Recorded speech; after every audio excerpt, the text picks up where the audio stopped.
All right, my friends, we're going to show you a barbell retirement plan in action. This is going to be fantastic. Just got off the horn with the guy today from the great state of Maine, where all the cool kids are from. And given that I'm a cool kid, inherently, logic says I must be from Maine, which is true. Hey, boys. All right, so he just retired, all right, in December, working part-time for a little bit of extra income. And we're just a good conversation, good guy, as most people are in Maine, and he's going to be good to go. But we're going to show what we came up with. Actually, he kind of concocted this, which is spot on. So let's make sure that this is not it's a dry erase. Okay. So basically, the guy right now, he's got $2.5 million. And for the most part, all stocks. Not quite, but it's basically an 85-15 stock to bond ratio. All right, 2.5 million. He has about 100,000 in cash, but he's like, he kind of doesn't include that in the plan because he's like, that's the money he's going to use for, day-to-day things that he needs. He wants to keep that money in cash. So he's like not even considering that until like literally worst case scenario. All right. So his question is, now he's made a boatload of money, man. Made a boatload of money. He said, he hires Fisher and some other firm, they've done right by him in terms of his fees. In terms of net of fees. At the end of the day, he's smart. He goes, I probably could have done just as well, maybe even better net of fees, but whatever. So that's the way to look at it. You're like, I just want to make sure they're not killing me. If I'm paying a fee, I want to make sure it's value added. But he's fine with that. But he recognizes it's not like these guys are. He would have been in the poorhouse that had not hired these guys. All right. So we're sitting there thinking, okay, so he's 60, in the mid-60s right now. He got a couple years for Social Security kicks in. He does have a small pension, small-ish pension. Not that small, a couple $1,000 a month, but it's a pension nonetheless. Debt is basically paid off. Just a hard-working guy, you know what I'm saying? He and his wife, they got grandkids they want to hang out with. It's just your typical American story. Went to work young, been married to his high school sweetheart. Live frugally, don't drive fancy cars, even though he does want to buy one. He wants to get some of that ICE juice coming in. 750 horsepower, baby. And that's a toy. I get it. Like, it's all good. But so he's sitting there thinking, well, what can we do to potentially reduce taxes? Because this is pretty much all in deferred accounts. You like that smell? You like the smell of my marker?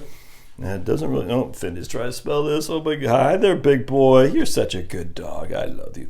And it's not much you can do, Frank. He's got a couple years before he takes Social Security, but we hit this every which way to Sunday, and there's just no ways to skin this cat. He's gonna have to pay.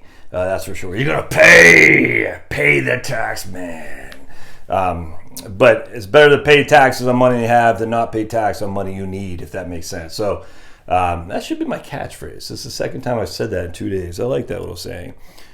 So we're sitting there thinking, what's he going to do? All right, so the issue that he's thinking, and this is what he came up with, and my thought, so basically my thought process was take $750,000 and move it over to Wellesley. All right, $750,000, move it over to Wellesley, VWINX. And that would reduce this amount to 1.75. All right. Oh, 1.5. It was 2.25. That's what it was. It's 2.25. And so anyway, that would reduce that to 1.5. Now he's got split out between firm A and firm B. Right now, firm A's got 1.5 and firm B's got 750, if that makes sense. And so I was saying reduce this to 750 and put 750 over Wellesley. Now, we had thought about doing some Roth conversions and stuff. It's just not going to make that much of a hill of beans. He'll ultimately leave his kids with a pretty good amount of money anyway. He's like, look, I don't mind leaving them money. I'm not trying to, live like a pauper so I can leave them millions of dollars tax-free. So I said, we'll just, we'll pay, but we don't want to pay more so we can leave them more, if that makes sense.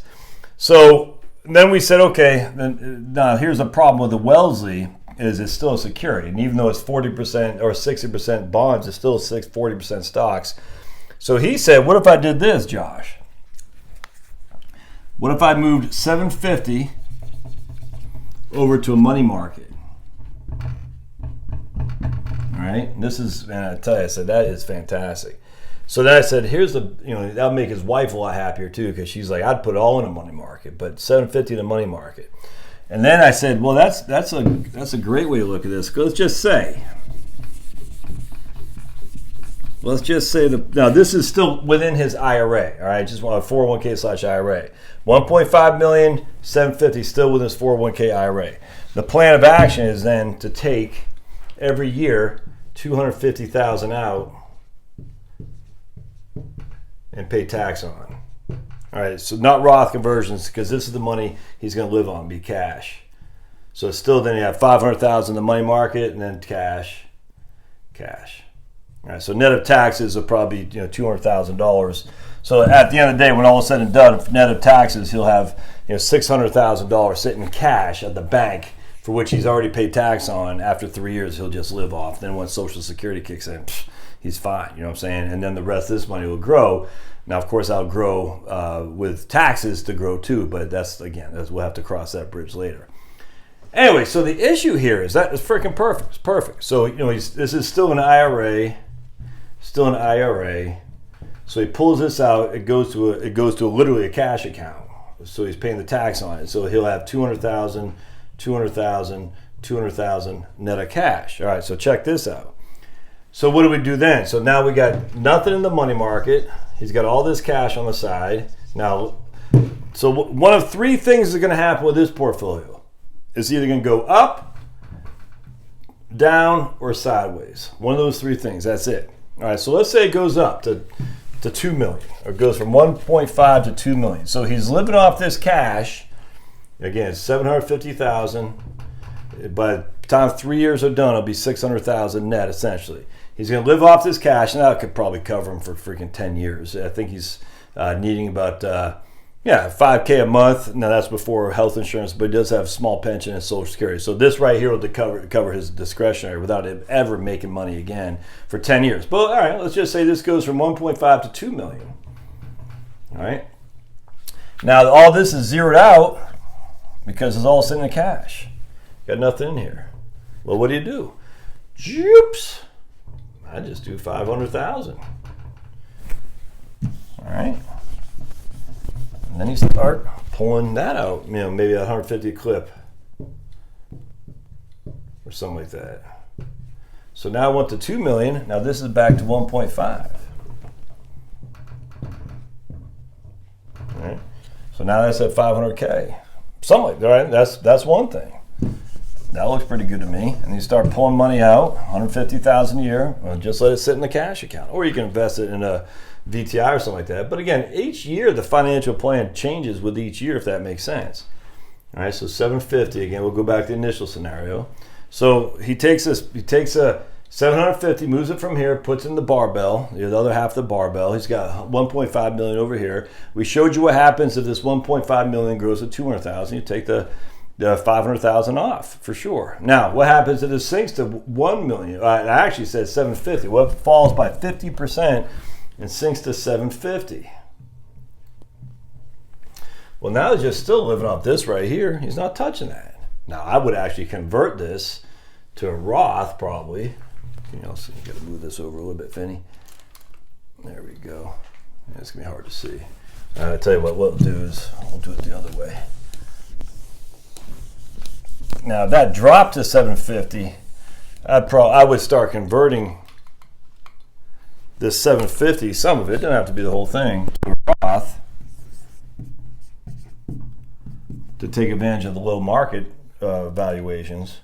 But be that as it may, we don't want to touch, if this drops to 750, we don't want to touch that, if that makes sense.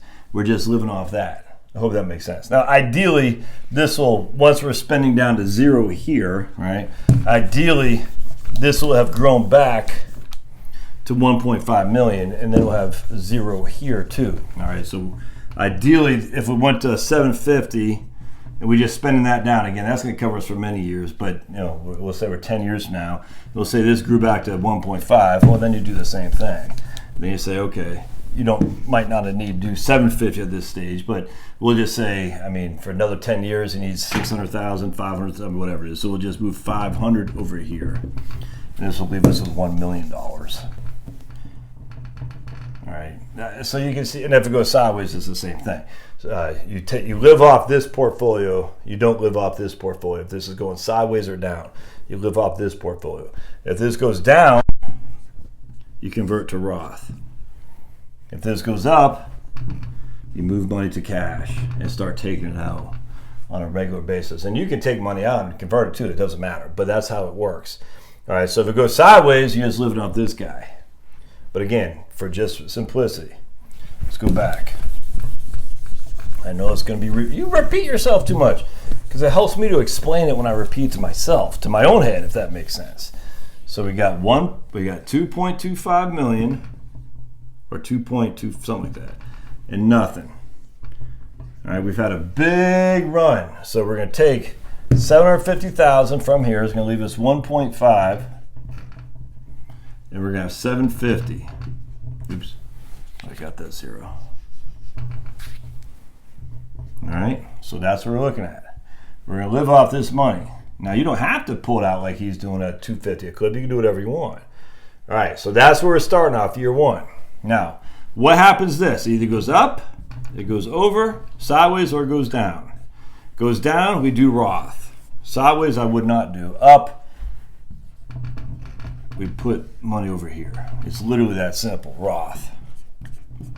Because again, we are at a market top. I mean, it doesn't mean the market won't go higher. It just means no one's going to sit there, at least I don't think, anyone's going to sit there and say the market hasn't grown exponentially over the last 10 years. So we're certainly, the Roth conversion scenarios today seem a lot less beneficial than they did 10 years ago. That's just a fact because we are so far up in terms of gains in this market cycle. I'm not big convinced on Roth conversions at this stage. Now the market's this high.